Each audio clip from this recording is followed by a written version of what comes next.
Hey, I'm Lex. And I'm Gibby, and welcome to another episode of Porch Swing People. Each week, a guest joins us on the porch to share their story. Sometimes it's light, sometimes it's deep, but it's always a good time. Who do we have on the pod today, Gibby? Today we have Jason. He's a longtime friend and co-worker. Both are trying to figure out the right and lefts of, I still can do this, or maybe I shouldn't do this. I think he'll share a story. He busted himself up here recently. You think he's going to share a story about that? Let's find out. Shall we bring Jason on? Copy that. Hey! Good morning. How are you guys doing? Hey, buddy. How you doing? Yeah, I'm all right, man. How you guys doing? Good. How's that kick doing? It's hanging in there, man. It's hanging in there. I'm getting there. I'll live to walk again just fine. You're not walking right now? No, not yet. I got a couple of weeks and then I can start. I don't know. I have no coming. idea what happened. Oh yeah. Yeah, I broke my ankle. Oh. Broke both bones just above the ankle and then tore a ligament off of the inside. So I got 7 screws of plate and a couple staples to put that back on. So Oh my goodness. I was playing hockey, just being a kid, Just, What do you just say?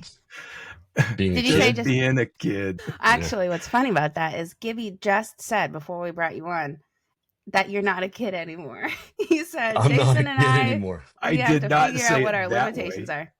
Yeah, you did. You said he and I I are did old. that. I did say that. We're both in that process of trying to figure out where our right and left limits are because we are no longer children or Yeah, kids. this one was a good one. I mean, it was a good eye opener.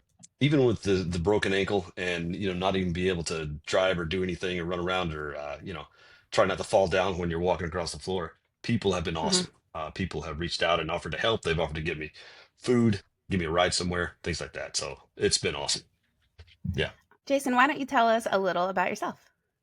All right. Yeah. I was born in Alabama, so I lived in Alabama the first about age 20. I moved out with school, lived in South Carolina, moved to Ohio for graduate school after that, and then went off to Utah for the next 16 years or so.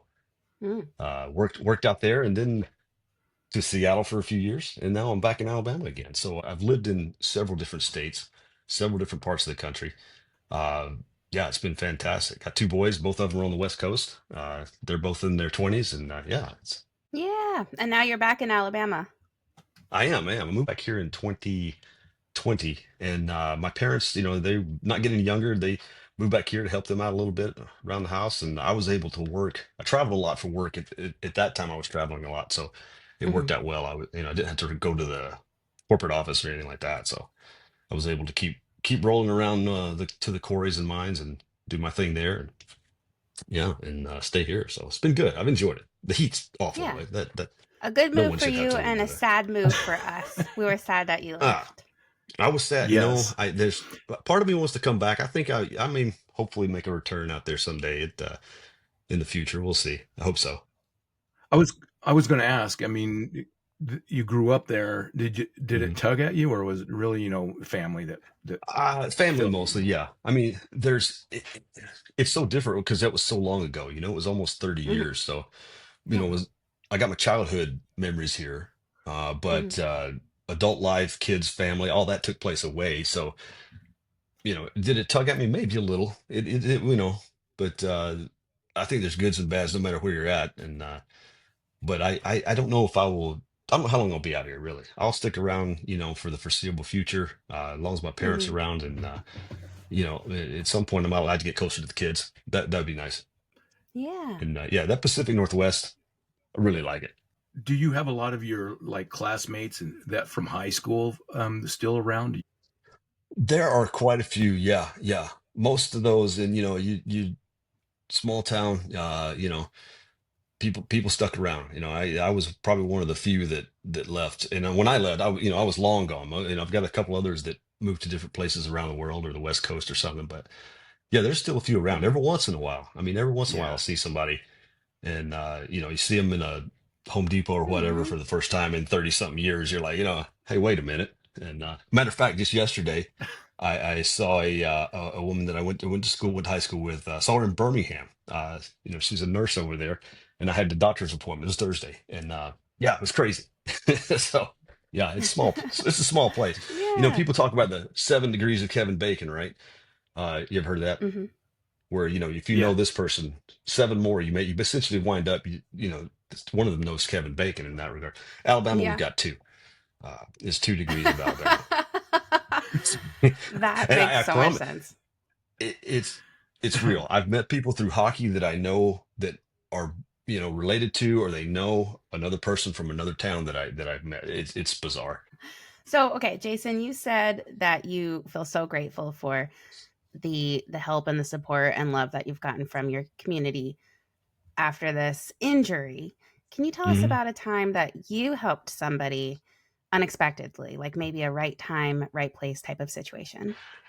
Yeah, I think so. It was I don't know. It wasn't like there was some big life-saving event or anything like that, but I was fishing out of Seattle in Puget Sound one time, and oh, you always got the marine radio on, right? You always got your VHF radio on, and I was listening, and the Coast Guard made a call for any vessel in they give the general area where can you give assistance to? There's a boat that has reportedly taken on water, this kind of thing.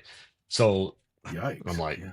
yeah, it was like, oh wow, it's kind of, I wasn't normally this doesn't concern you, right? There's these things Uh-huh. happen far away. You might hear about it or hear about it on the news or something. But so I hear about it, and I was like, that's pretty close to here. So I started looking around, and sure enough, about a mile and a half away, there's this boat. It's about a 40-foot sailboat, and they've got a leak. The shaft seal's leaking a little bit of water. They don't have any power. Engine's down. They weren't elderly, but they were in their, I don't say early 70s maybe, and they had a special needs adult on board. And so I'm like, all right, this is kind of sounds like it might be serious. But anyway, I got involved, going over and checked it out, and pulled up to their boat, and started talking to them. And they had contacted the Coast Guard over a phone. They didn't have or weren't communicating VHF radio. So what I wound up doing, since it's a lot faster, was communicating with the people in the boat and the Coast Guard on the radio, and let the Coast Guard know that the boat's not going to sink immediately. It's not in immediate danger. Hmm. Okay. They're okay. They're a little rattled. Nobody's in the water. Nobody's but they need some help. They can't. That's not going to go on forever. So wound up getting them enough power to the motor. Wound up getting it started, a little diesel engine, that were able to get them to a marina that wasn't too far away. All But right. it was cool. Just happened to be there, and like I said, it wasn't like I've saved somebody's life, but their boat was leaking, no power. It could have, had something gone different. It would have been a different day for those folks, but it wasn't. Hmm. You would Yeah, have but had guests on your it boat. was. I have had guests on my boat. Yeah, yeah, exactly. I would have had guests on the boat. Well, you say that wasn't life saving. That was definitely life changing. They probably still remember you fondly, and I mean, you made Yeah, their bad day considerably better. maybe maybe it was like I said, it wasn't like I came in and nobody was in imminent danger, but I think just making them feel better, making them feel a little comfortable that, hey, you're okay. Yeah, The and that they're not Coast Guard's alone. aware, right? There's people with real life-saving ability if we needed them. But let's get you calmed down, squared away, and get you back to the land. And that was it was neat. It was cool. It just sticks with me. I don't know. Yeah, yeah, definitely. That's a way cool story. Thanks for sharing that. And Yeah. Yeah, the type of thing that they remember, and also that I'll sticks with definitely you remember it. too. Yeah, and it kind of makes you better next time you're out. You think about being prepared and not being afraid to Hmm. help someone. A lot of times you might hear that and you're like, well, somebody else will take care of it. Somebody else is Hmm. close by. But and I think it's good to not be afraid to reach out if they need it. Yeah, if you have That's awesome. the skills, the ability, the supplies, or even if you don't, going Yeah, in and doing what you can, I think that's what we all need to be doing more of. Yeah. absolutely.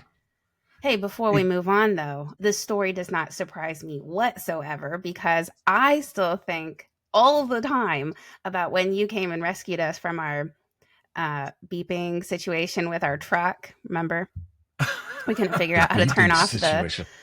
we couldn't figure out how to Oh, turn off the yes, rear that beeping. backup Yeah, alarm. yeah. Yes, I I remember that. that was Oh, my yeah. fault. We could have had that turned off No, at the we could have had it turned off no, at the no? no. It wasn't your fault. It was really nice to have it on while we were traveling across the country with a Okay. 33-foot trailer pulling behind us. Anytime we were backing up, it was essential. But then once we landed and we couldn't figure out how to turn off or unplug that I sound, remember that. What did we do to fix it? Did we you just tell literally me we just didn't went to just the cut the back and you just wires? unplugged it. No, it was Oh, we just unplugged. you just Okay, unplugged good, it. good. So Jason calls us up after work one day and he's like, "Man, I cannot get this off my mind. I've got an idea. I'm coming over after work." Which, let me just paint a little bit of a map. You were working south. You live up north. We live east. So he took quite a detour It's to on the get way back out to home. us. Yeah.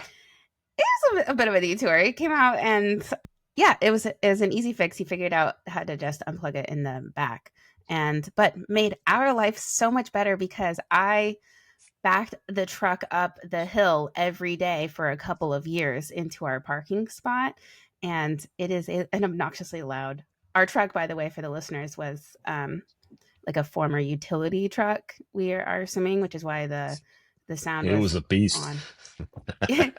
Give you It's still still a drives the beast. truck. I know. Yeah. That's awesome.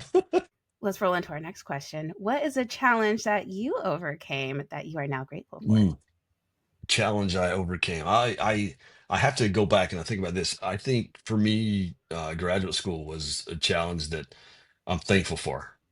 I was not, prior to that, I was not what I would consider graduate school material.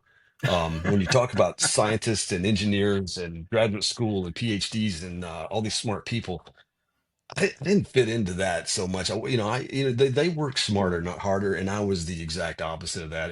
That's how I got through grad school. Just work harder. The smarter part probably not going to happen for me, but I Don't keep working believe at it. that. I mean, I'm not trying. I don't mean. Yeah, okay. I'm He's not. I'm he's not. super genius Not in his rocket own way. science. I'm not. No, no. In my own way, that's perfect. You put in the In work my to get own through way. it, is what you're saying. Yeah, yeah. And I think after 5 years of grinding away at like, they a couple bucks an hour is about what they give you a stipend, right? So in chemistry, this is how it goes down, or how it went down for me. I realized that they're going to pay me to go to graduate school, right? So I don't have to, I can basically go to graduate school. It's like a job. They pay Hmm. me $12,000 a year. And back then, if you did it right, you could rent an apartment on next to campus and go to school and have just enough to eat. Um, Yeah. and because and the way tuition, they didn't charge tuition for the chemistry students in grad school. That was another big one. So I'm like, okay, so Yeah. I can learn something. I can go put off the real world for a few more years and do this. And that honestly is what got me into grad school. It wasn't because I had this strong desire to be a great scientist or something. It was it was like, all right, let's see what this is about. Looks fun. It's going to be a challenge, and I'm grateful that I did it because it's opened doors that would have never opened. I think Yeah. Wow. since that Yeah. time. So that was weird. That I is was I was not awesome. supposed to be there. Why? It wasn't me. I was Um, yeah. No, you there's were a lot of breaking other career ground. paths. So I was there. breaking ground. Yeah, There yeah. you go. Do you Hey, still so what communicate with anybody you went to school with there? Um, every once in a while, now with Facebook or something, you can kind of Hmm. you'll catch up with people you otherwise wouldn't have. So every once in a while, yeah, I'll message somebody or I'll see a post they might make or vice versa. So Oh, that's cool. a little bit. Yeah. what is a positive lesson that you learned from a past teacher or professor that you still remember? Yeah, yeah. It kind of goes back to grad school. My professor, my boss at the time, he always said he caught me struggling with something one time. I was trying to question. I wasn't getting something to work, and I said, "Did they do it right?" And I said, "They had to have done it right. It's published, right?" So we and he just said basically said just question everything. That's Mm. the advice he always get. Question everything, not from a conspiracy theorist kind of way. Yeah. Not from wearing an Yeah. aluminum foil hat kind of way, but An inquisitive question. way. Ask why. Yeah, just ask why. Um, when you come to a fork in the road or a problem that you don't understand, step back and just ask why, and you might find an answer there. And well, then ask another why, and keep doing that, and you'll get answers. Uh, to things that way. So that was some great advice he gave me. I always thought I was like that's kind of stuck with me too. Yeah, something you that's great like, advice. ask how does this happen? Why does it work? But Hmm. just keep asking why. Eventually you will get some answers that are real and legitimate. When I worked with Jason back in the day, he was really one of our mad 20 scientists. years ago. Yeah, and but you would ask these questions, and that's how the program kept getting advanced, or as we moved along, is well, this is how I would do it if I were, X, Mm, Y, and Z, and yeah. there was always questions, and it was brilliantly done. We had a great team. Jason pretty much led that team to where it got before we both left, That was a and fantastic, yeah, for everybody involved. And I think yeah, for me, I was learning things that I had no idea, and it was a mutual, if you can get in those situations, enjoy them, that's and enjoy the learning opportunity. That's a yeah, pretty cool story, the professor story. Thinking about him giving this message out to his students, like, think critically, Yeah, don't yeah, ever stop asking why, learn, yeah, just be curious. And you took that, that's really impacted your life, but it also impacted your workplace, as Gibby is saying, and how many other people in your classes took the same message and moved that forward. I mean, the professor probably has no idea the impact of such a like seemingly small lesson having such a grand impact out in the world. It's pretty cool. yeah, yeah, yeah. He's a pretty headstrong kind of guy, but he might think that he does. He probably doesn't know how many people at the end of the day that trickles down to, Yeah. just question everything. hey Jason, are you a diver? Are you Am a I a Are diver? you diver? No. I are you want to dive be. qualified? I'm Why are just you looking at asking that. that? I just seen that big clock on your wrist, and I'm like, it looked like a dive watch. Oh, Oh, let it's me yeah, see. it's just no, it's just a I've got several watches, and I do have a couple of good dive watches, but I would love to be a diver. Yeah, it's on my list. And You I'm running out of time, should. dude. I mean, Hey, that's an easy one to get into your list. We should do that. I would I like to would do love it to. with you. Yeah, I would like to. You know what they say? I've heard Puget Sound was even one of Jacques Cousteau's most great places he enjoyed diving. Really? The water's Yeah, we do cold, have it's diving here. clear. There's diving parks up there even, So There's lots of Huh. octopus and whales and very cool marine yeah, mammals. I got a whale story. Yeah, I'll Wait, is that share your that with you. story? Is that your story about your meaningful You know it. connection? I You want. know it is. Let's Well, do get it. it on. Let's do it. Meaningful connection Yeah. with nature and animal. Yeah. This another time. This is where being lazy and fishing works out if you think about it. So I was out fishing again, Puget Sound, right? And Hey, can I I was out stop you there. right there, real quick? Sure.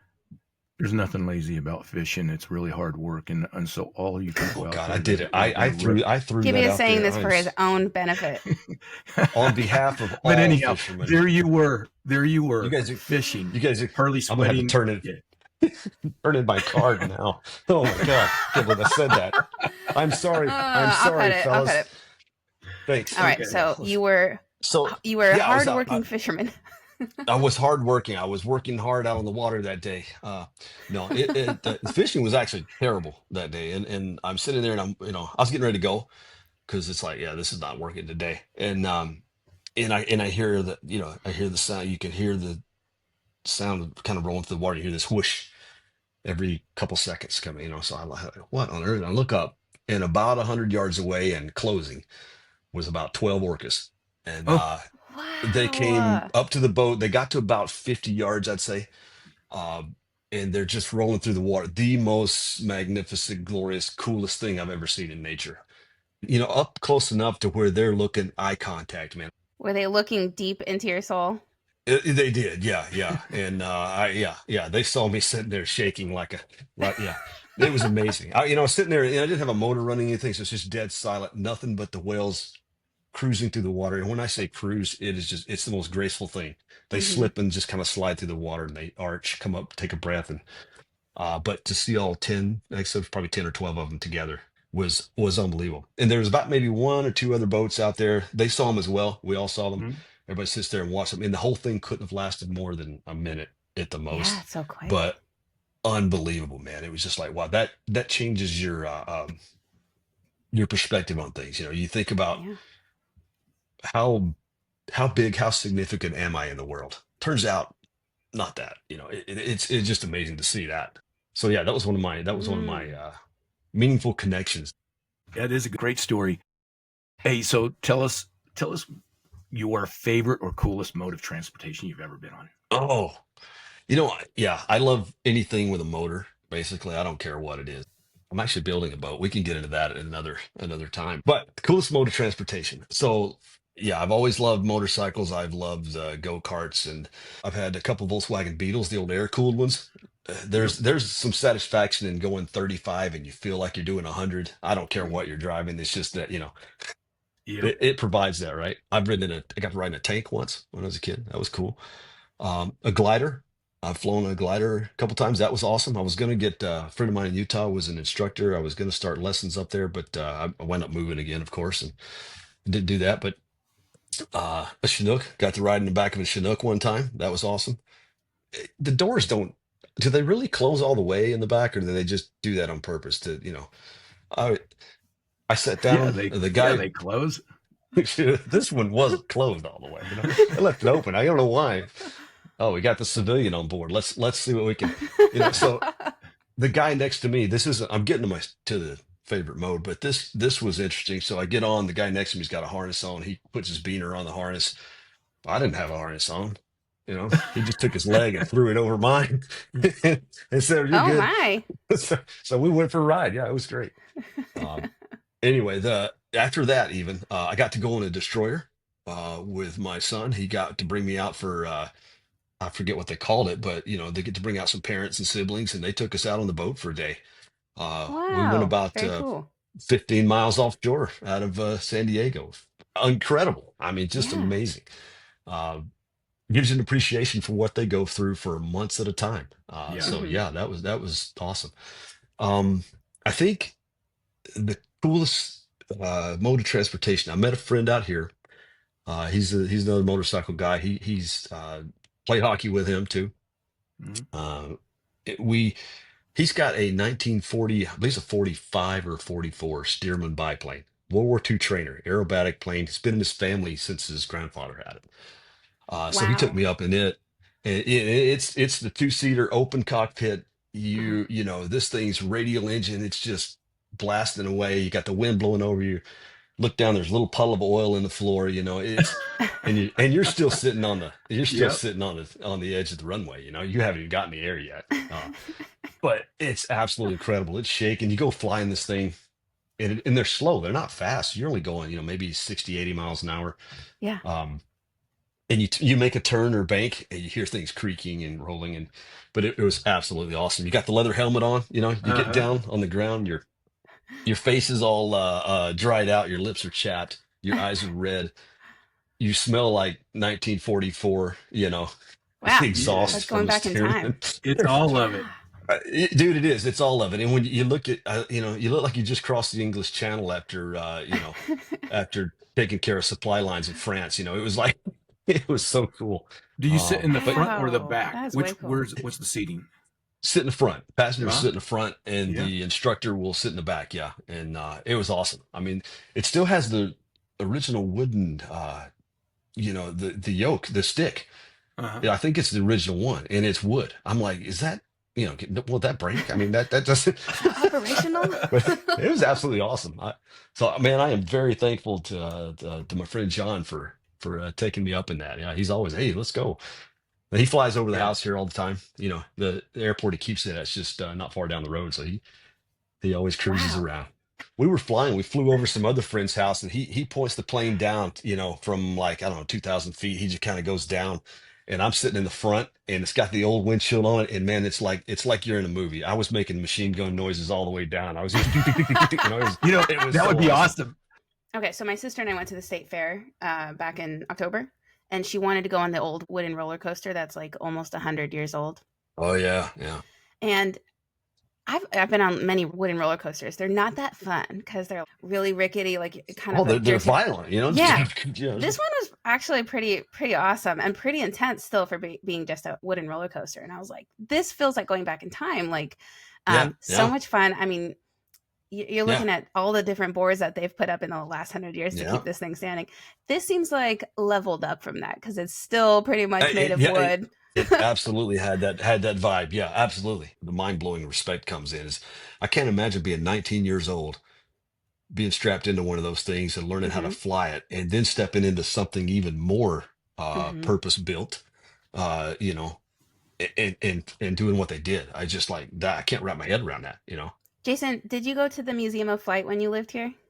Absolutely. Yeah. So they have a Absolutely. really nice World War I and World War II exhibit. You've seen that with all of the planes. I Yeah. I Yeah. It thought the was exact same incredible. thing. Like children, basically children, were operating these Hmm. Yeah. made of wood. You know, made of wood. Yeah. Wood and fabric. I'm like, really? We got to fly in a Some wood and staples. fabric? Yeah. That Yeah. place is amazing. Yeah. I asked you a little bit earlier if you were dive qualified, and you said no. That's something on your bucket list. Tell us something else that you are excited about or want to experience. Something that you want to learn. It's something I would like to learn. It's more, it goes back to, I was talking about building the boats. I would like to Oh, learn more. I can't learn enough about that. It's almost consuming in that regard. You want to keep learning and do more. There's, ultimately, this is kind of a long-term, I don't want to call it a dream. I don't like using that word for some reason. Uh, a long-term goal is to do the inside patches to Alaska, right? From Seattle up the coast of British Columbia. It's not open water, it's all inland, right? So you can do all this. It is supposed to be a spectacular journey, right? And people do it all the time. People do it every summer. They come from Seattle, they go all the way up to Ketchikan and come back. And that to me is a goal I want to do. Now, I think it would be more rewarding to do it in the boat that I'm hoping to get started on. This is a second boat here in the next couple of years. And it'll take a good 5 years to build that. So I've got lots of time to, think about it, plan, bail out if I don't want to do this. But Yeah. something I want to do, that'd be cool, I could put a little bit of pressure on you as far as let's get it done. Is I'll do that with you. Okay, I would love it. If you That would be a want journey. company, if you want to be by yourself. Absolutely. Yeah, no, No, no, I he wants my absolutely. company. You want company on that ride. I don't want to do that one alone. No. But yeah, Totally. I've been kind of studying this for years, but I haven't started this particular boat. It'd be like a 30-footer. It would have a head, a place to sleep, heat, that kind of thing. It wouldn't be an open boat. It's a closed yeah, yeah. So yeah, Wow. it's I think that's a great answer. So, Jason, what is a piece of advice that you would give your younger self? piece of advice. I think and I might have touched on it earlier. Maybe I didn't, but it would be understand people a little more patiently, a little quicker. I think I've had this. I don't want to call it a habit. It's just I don't think anybody does. You don't just meet someone and say dig deep into their soul and learn who they are. But if you think along those lines and you think along the process of learning the type of personality a coworker has, well, okay, well, I can do a lot more work with this person. I can get a lot more accomplished if I know what makes them think, what makes them uh what their needs are. Hmm. So there's uh that would be my advice to myself. Go back 30 years, 35 years, and think more along those lines when you interact with people. Do you remember this? This reminds me of back when we worked together, when Doc Glass would always say, "What motivates this person? What's their motivation?" He'd always say that if He we were would, having yeah. trouble or if it's somebody new, and like, well, what Yeah. motivates this person? What's their motivation? That speaks to his success in communication. He was one of the best, right? I mean, Uh, when it comes to communicating to different people at different levels, anyone, talking to anyone, that's good advice. Yeah, I what's think his Mm. he's motivation? What's his good to motivation? think about. Yeah, Motivation. I What's his think that motivation? that's great advice. Really, it does lead back into just general communication skills that oftentimes are developed with experience and Yeah, yeah, aging. But to be able to just have that as a young adult, yeah. that'd be awesome. Right, right. You're not born with that. I don't think. I don't think people are inherently. I wasn't. I was just a cocky, hard-headed kid, So, I certainly wasn't thinking of that, That's good advice, though. I love that. I should have probably told my kids that at some point, shouldn't I? God, I didn't think about that. Well, Jason, thanks so much for your time. This has been just a blast. We love hearing your stories. I'm still going to be It thinking has about been that orca awesome. story for a while. It's just such a lovely I tale. hope And so. Can't wait to get back and do it again. yeah, let us know when you visit either of our locations so we can meet up, at least for a meal or something. Absolutely. Absolutely. I haven't been out there in several months. Yeah. Well, we wish you the best with healing and getting back out there and continuing to move and learn. And seems like you have a lot of good things going on. Thank you so much, guys. Congratulations on this awesome, awesome podcast too. It's Thank Oh, you awesome. all right. Well, thank for you. agreeing to be on as one of our guests. It was really nice. And Anytime, seriously, my when friend. you do come out, please give me a call. Absolutely. I need to check out the trailer, see what kind of shape she's in anyway. So Jason, he needs your help. That's what he's really saying. he's fine. I'm not worried about him. Dude, my He'll make it furnace work. went out about 4 years ago. I don't even have one. All right. Well, we'll talk to you soon. Thanks, Jason. Take care, Bye. guys. Later, buddy. Bye. See ya. Overall impressions of our episode with Jason. Just like almost every episode, my expectations were always like, I don't know how this is going to work out, but it was really fun. What were you surprised about specifically with Jason? Here's what I'm kind of surprised about. Our relationship, much like a lot of bravado male relationships, we tear each other apart and joke, and it's all in good and fun. We didn't do that, and it was nice to just have a genuine conversation with Jason. That conversation with Jason is how my conversations with Jason go. It's just a regular, positive human interaction. No, there's every 3 or 4 sentences is usually some type of weird insult that is sometimes tasteful or not, but I mean that's how we love on each other, and it Sure, I doesn't imagine make any that's fun sense. sometimes, but this is also a It fun way was to chat. That's what I was saying, is it was awesome to just have a genuine conversation without tearing each other apart and joking around the whole time. So, any surprises or enlightening things in terms of what he talked about? I thought I loved his intro of his mode of transportation. I was like, I figured it was going to be a helicopter, and he went through a half a dozen different, more than that. He went through a lot of different mode of transportation, something he really enjoys. And then his plane ride with his friend, I thought it was brilliant.